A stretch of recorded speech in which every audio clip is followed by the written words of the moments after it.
Hello, everybody. We're going to wind down the week here with a little bit of polling. We're going to do Michigan. We're going to do Texas. We're even going to take a look at that poll that came out late last week in Iowa. But first, we've got another one here for New York City mayor, and that primary is fast approaching late next month. So this is from Emerson, and the headline is Mamdani surges into second, Cuomo holding lead 1 month out. So there's going to be a lot of numbers here. Let's get down into it and try to go quick. And they note here at the top that Mamdani's support has increased from 1% to 23 between February and May. Mamdani is the more progressive candidate. Cuomo's the establishment former governor, and there is ranked choice voting in this primary. And this time, Cuomo doesn't reach a majority until round number 10, and he's at 54 to about 46. Now, in the first round, Cuomo starts off with 35%, Mamdani under 23. Now, in the ninth round, it's Cuomo, Mamdani, and comptroller Brad Lander. He's getting 22%. So once he's eliminated, then Mamdani gains more than Cuomo. He gets about 14 and Cuomo gets about 8. So it looks like Mamdani has gained, but getting that last 5 or 10% to get over the hump and take down the big name Andrew Cuomo, that's going to be tough. There's a bunch more data here down below. We're not going to go over most of this.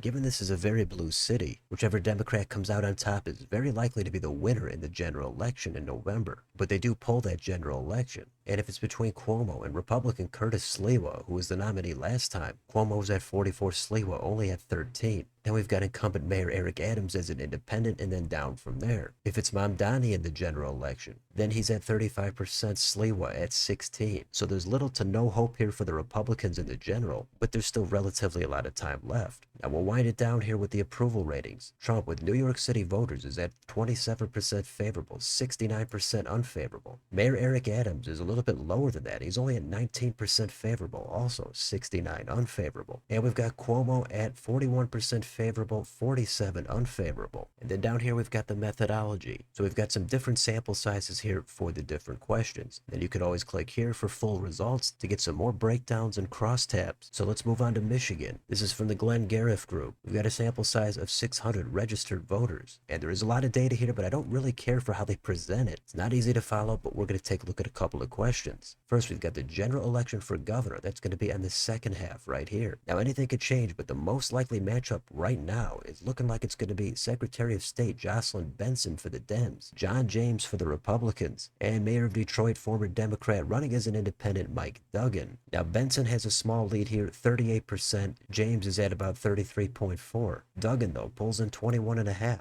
another 6% undecided. So I would expect these numbers to definitely change as we get closer to an election. But Benson and James would also still have to get through a primary, and who knows if Duggan would actually stay in this thing the entire time, although him already getting into the 20s has got to be encouraging for him. Now there's some other matchups here. We've got Lieutenant Governor Garland Gilchrist against John James. There James actually has a half a point lead, but that's entirely insignificant. Down here they've got a few more matchups. Now, most of these are really unlikely to happen. The notable one to point out might be Jocelyn Benson against Tudor Dixon. She was the nominee for governor in 2022. Here she's trailing Benson by about 9 points. So we're going to keep going down to the next section. Now this shows you where Duggan is polling his support. In the Detroit metro area, where Duggan is from, he's in the lead at 35.8. Now outside that region, then John James is in the lead at 43%. Duggan goes all the way down to 9. And then we've got Duggan's support by party affiliation. Independents easily go for Duggan at 39%. Now ultimately, Duggan does pull from both sides. On this, he pulls slightly more from the Republicans. That's interesting because he's known for being a Democrat.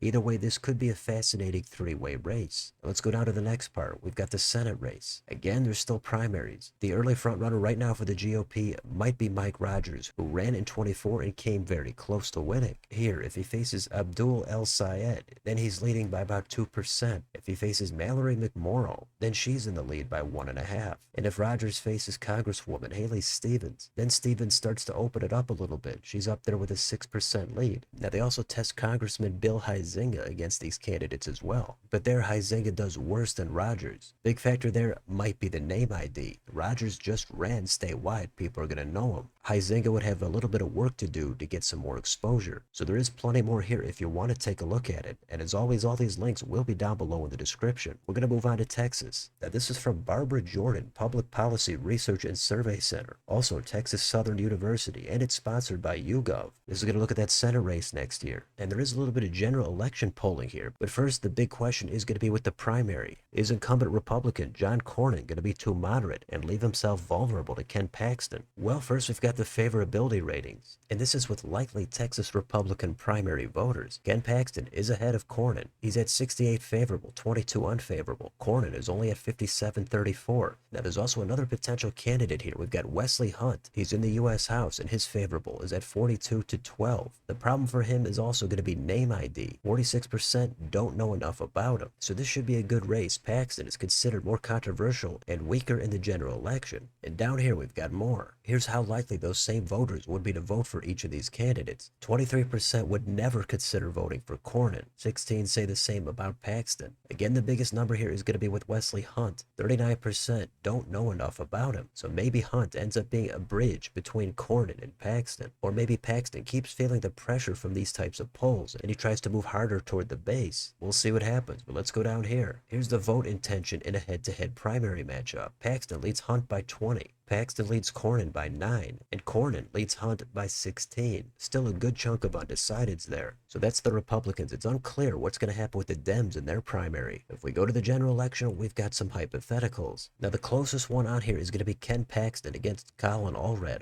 Allred ran against Cruz back in November. In that one, Paxton is ahead by 2, 48-46. Even Wesley Hunt, who has a much lower name ID, he leads Colin Allred by 3, 47-44. We've also got Beto O'Rourke. He could be gearing up for yet another statewide run. Paxton would beat him by 4, 49-45. John Cornyn against Colin Allred would also lead him by 4, 48-44. Cornyn should theoretically be stronger in a general election, but the numbers right here don't really back that up. It's likely almost any Republican would at least be able to win, but you never know what kind of national environment it's going to be at this point, and you never know what kind of a scandal could develop. They do note here that none of the 3 Republican candidates were able to retain 100% of the vote of Texans who voted for Ted Cruz in the 2024 Senate race. So it's still super early. A lot of polls are going to change over the next year. But it is another good race to see if there's going to be some more bitter Republican internal infighting, and to see if Democrats are going to recycle yet another candidate for this race or if they're going to find somebody new. Now finally, we're going to quickly look at this one out of Iowa. Now this came out about a week ago, and it's from Data for Progress. Now that is a Democratic pollster. So this race is going to be looking at incumbent Republican Joni Ernst running for a 3rd term. We're going to go down here and look at the potential hypothetical general election matchup. Now we've got 779 likely voters here. And the extra thing to point out is this is not just against Joni Ernst. This is when there was candidate information provided about her. So there is some potential for those results to get skewed. But either way, Ernst is leading 3 out of the 4 candidates. The one to point out here is going to be Nathan Sage. He's already declared his intent to run against Ernst. He would still have to get through a primary, but Ernst would also have to get through one of her own. Now Nathan Sage does not have a political background. It seems to me like he would be more of one of those blue dog type of Democrats running in a red state. Anything could happen in the end, but we would have to see where he ends up standing on some more of the controversial issues. If he runs a solid populist campaign and he's a new voice for the Dems, then maybe he ends up making it interesting. But if he turns into just another standard Democrat running in a red state against a Republican, then it could turn into how Joni Ernst got elected the first time against Bruce Braley. Or it could be like any one of the other similar Democrats from last decade. You've got Natalie Tennant in West Virginia, Heidi Heitkamp in North Dakota, Mary Landrieu in Louisiana, Claire McCaskill in Missouri, Mark Pryor in Arkansas. The list goes on and on. Is Joni Ernst a super strong candidate? Not really. There was talk about her getting challenged from Carrie Lake from Arizona. Looks like that fizzled out, but the polling 4 years ago showed maybe a competitive race. In the end, Ernst won it kind of comfortably, so there could be some vulnerability there for Ernst. But we all know the trajectory of this state over the past decade. Gonna be tough here for Dems, but we're gonna see if they can do anything different about it this time. So that's it for a quick look at these polls. Let me know in the comments. What do you think about anything in New York, Michigan, Texas, or in Iowa? Let me know what you think down below. On your way out, don't forget to like, share, and subscribe. Join if you'd like to support the channel. Thanks for watching. I'll see you next time.